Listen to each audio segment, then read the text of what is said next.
Dear students, welcome to my channel. आज जिस topic के बारे में हम बात कर रहे हैं वो है एक प्रॉब्लम जो कि जेके फ्लिप फ्लॉप में हमें देखने को मिलती है, that is race around condition. अब रेस अराउंड कंडीशन किस तरह से डेवलप होती है और उसको कैसे रिप्रेजेंट करते हैं और उसको कैसे रिजॉल्व करते हैं, इस वीडियो में हम डिस्कस करेंगे। तो सबसे पहले हमने क्या करा है, जेके फ्लिप फ्लॉप का एक जनरल डायग्राम बनाया है।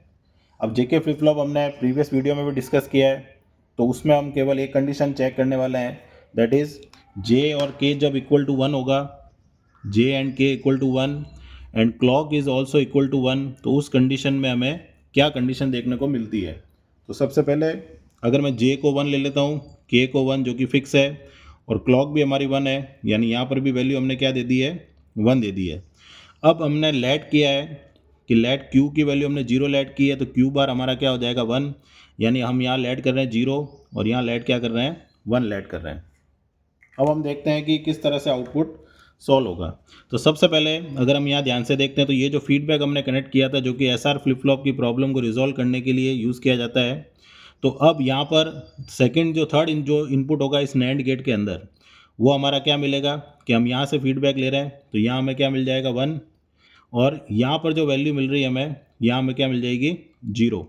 तो जब तीनों 1 होते हैं एंड गेट में तो 1 आता है, लेकिन नैंड गेट में होगा तो क्या मिलेगा हमें, 0 मिलेगा। और 1 1 0 होगा तो एंड गेट 0 होता है, लेकिन नैंड गेट का आउटपुट क्या आएगा, 1 आएगा। अब यहाँ पर अगर हम ध्यान से देखते हैं तो अब यहाँ पर जब ये 1 ट्रैवल करेगा ऊपर की तरफ, ठीक है, ये 1 हम यहाँ लेके गए, तो 0 और 1 जब एंड गेट में आते हैं तो 0 आता है, नैंड गेट में आएंगे तो क्या मिलेगा, 1 मिलेगा। अब ये 1 जब ट्रैवल करेगा यहाँ पर, तो 1 और 1 इसका आउटपुट क्या मिलेगा हमें, 0 मिलेगा। तो इसका मतलब जो सेकंड कंडीशन जो हमारी अराइज होगी यहाँ पर, उस केस में अब यहाँ पर जो है पहले हमारा जो वैल्यू था क्या जा रहा था, 1 जा रहा था, अभी वैल्यू हमारा क्या जाएगा, 0 जाएगा। तो यहाँ पर 1 की जगह क्या चला जाएगा, 0, और यहाँ 0 की जगह क्या चला जाएगा, 1। तो 0 0 1 1 अगर होता है तो ऑब्वियस है कि एंड गेट में 0 मिलेगा, लेकिन नैंड गेट में क्या मिलेगा, 1, और 1 1 1 होता है तो हमें क्या मिलेगा, अब 0 मिलेगा। तो अब हमारे जो वैल्यू है, जो हमारे इनपुट है सेकंड एंड गेट के लिए, वो क्या है, 1 और 0 है। तो अब यहाँ पर अगर मैं 1 और 0 को लेता हूँ तो यहाँ हमारा वैल्यू क्या था, 1 था, तो अगर ये 1 यहाँ नीचे ट्रैवल करता है तो 1 और 0 का क्या मिलता है, 0 मिलता है, लेकिन नैंड गेट का आउटपुट क्या मिलता है, 1।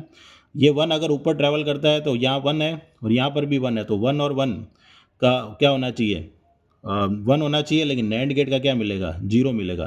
तो हम यहाँ कंडीशन देख सकते हैं कि जब ये 0 है तब ये 1 है, 1 है तो 0 है, 0 है तो 1 है, तो 0 के बाद 1 आ रहा है, 1 के बाद 0 आ रहा है, यहाँ पर 1 के बाद 0 आ रहा है, 0 के बाद 1 आ रहा है। जबकि एक कंडीशन फिक्स है, दैट इज़ क्लॉक की वैल्यू हमारी कितनी है, वो 1 ही है।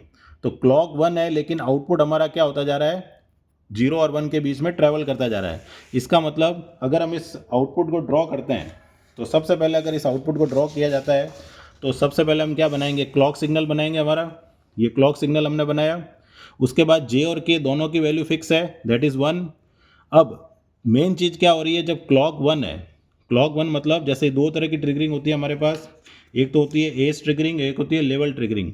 तो 1 जब है तब यहाँ पर है सिग्नल, तो this is called level triggering.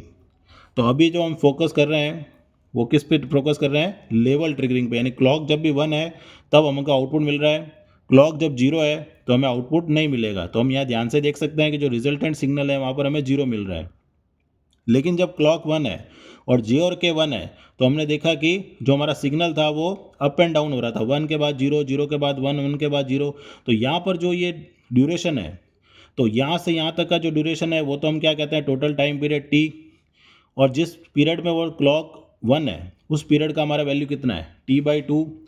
यहाँ पर जब हम देखते हैं तो this is the propagation time of any gate, क्योंकि नैंड गेट आउटपुट दे रहा था हमारे को, तो इस टाइम को अगर मैं मान लेता हूँ टी डैश, तो यहाँ पर एक कंडीशन अराइज होती है कि हम यहाँ देख सकते हैं कि टी डैश जो है वो t/2 से क्या है, छोटा है ना। तो t/2 से अगर छोटा होगा तो उस केस में हमें कौन सी प्रॉब्लम देखने को मिलती है, रेस अराउंड कंडीशन, जहाँ पर t/2 तो वो टाइम है जहाँ पर क्लॉक की वैल्यू कितनी है, 1 है, और टी डैश हमारा क्या है, प्रोपागेशन डिले है एक तरह से। और डिले जो जनरेट होता है वो सर्किट से जनरेट होता है, और यहाँ जो सर्किट है वो कौन है, गेट है। तो ये जो प्रॉब्लम हमारी जनरेट हुई है, इस प्रॉब्लम को हम कहते हैं रेस अराउंड कंडीशन।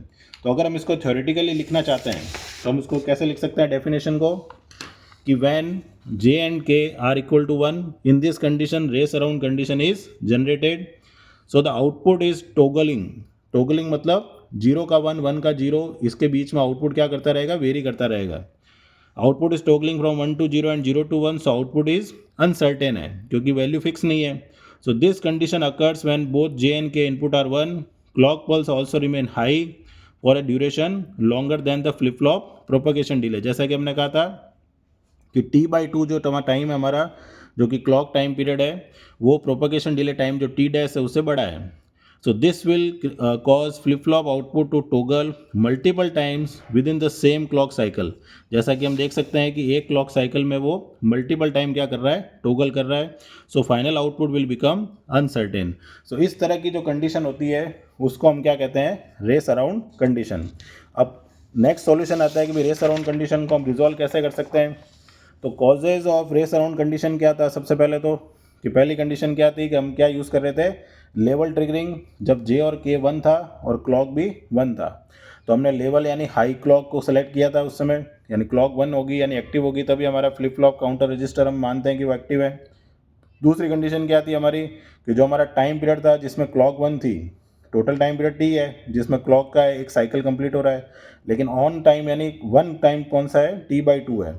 तो t/2 क्या था, प्रोपगेशन डिले से ज़्यादा है। प्रोपगेशन डिले किसका है, नैंड गेट का है। तो उस कंडीशन, दोनों ही कंडीशन में क्या प्रॉब्लम राइज होती है, रेस अराउंड। अब इसको रिजॉल्व कैसे किया जा सकता है, कि पहली कंडीशन क्या हो सकती है कि एज ट्रिगरिंग हम अप्लाई करें।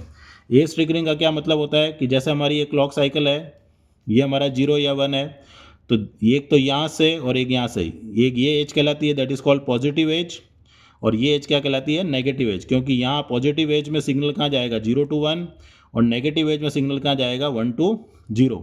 तो पॉजिटिव और नेगेटिव एज ट्रिगरिंग हम यूज़ करें तो उस कंडीशन में हम अवॉइड कर सकते हैं रेस अराउंड कंडीशन को। सेकंड कंडीशन क्या हो सकती है कि t/2 is less than tp, but this condition और this method is not practically possible.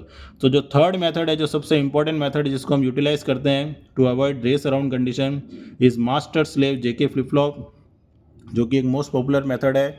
और इसको हम अपने नेक्स्ट वीडियो में डिस्कस करेंगे कि किस तरह से हम master slave JK flip flop को यूज़ करके रेस अराउंड कंडीशन को एलिमिनेट कर सकते हैं। तो आशा करता हूँ कि वीडियो पसंद आया होगा। अगर आपको कोई डाउट है तो आप कमेंट बॉक्स में लिख सकते हैं। मिलते हैं नेक्स्ट वीडियो में। Till then, good bye.